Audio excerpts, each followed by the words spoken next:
pour trouver le minimum de cette fonction, on a vu dans le cours qu'il fallait déterminer sa forme canonique. Tout simplement puisque la forme canonique va nous donner les valeurs de alpha et de bêta, qui sont les coordonnées du sommet, donc en l'occurrence ici, du minimum de cette fonction. Donc première chose à faire, on a dit déterminer la forme canonique. Donc pour déterminer la forme canonique, on a dit qu'il fallait commencer par factoriser par a. Donc ici, le a c'est 2, que je factorise, donc ça nous fait x carré moins 2x plus 5 demi.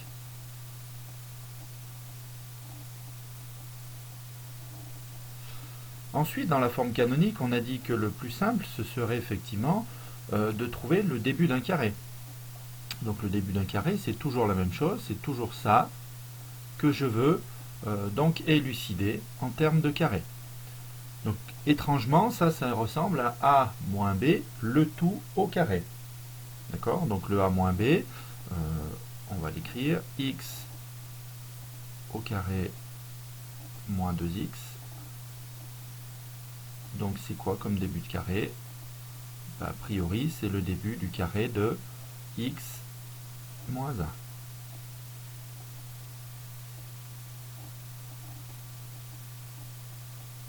D'accord? Donc x moins 1, le tout au carré, il va simplement falloir enlever effectivement le dernier coefficient ici, moins 1. Si je développe, je retombe bien sur ce qu'il faut. D'accord? Donc je le remplace ici dans la forme que j'avais au départ, donc x carré, pardon, x moins 1, le tout au carré, moins 1. Et je vais donc recopier tout ce qui n'a pas bougé. Donc ici, j'avais toujours le facteur 2.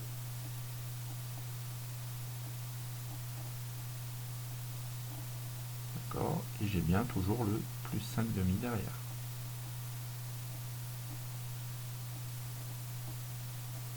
Ok?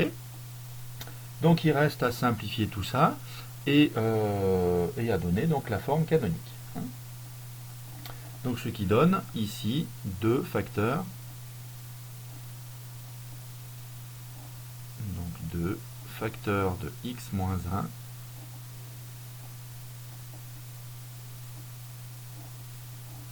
au carré.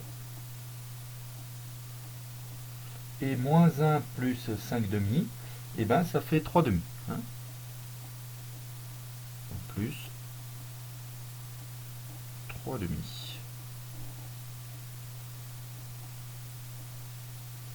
Et il me reste à sortir ce dernier terme de ma parenthèse.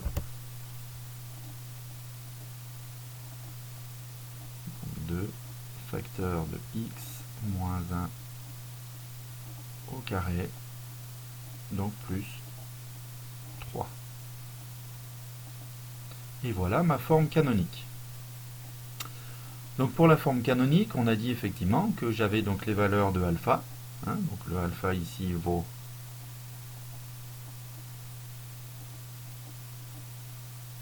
alpha donc vaut 1 et le bêta ici qui vaut 3.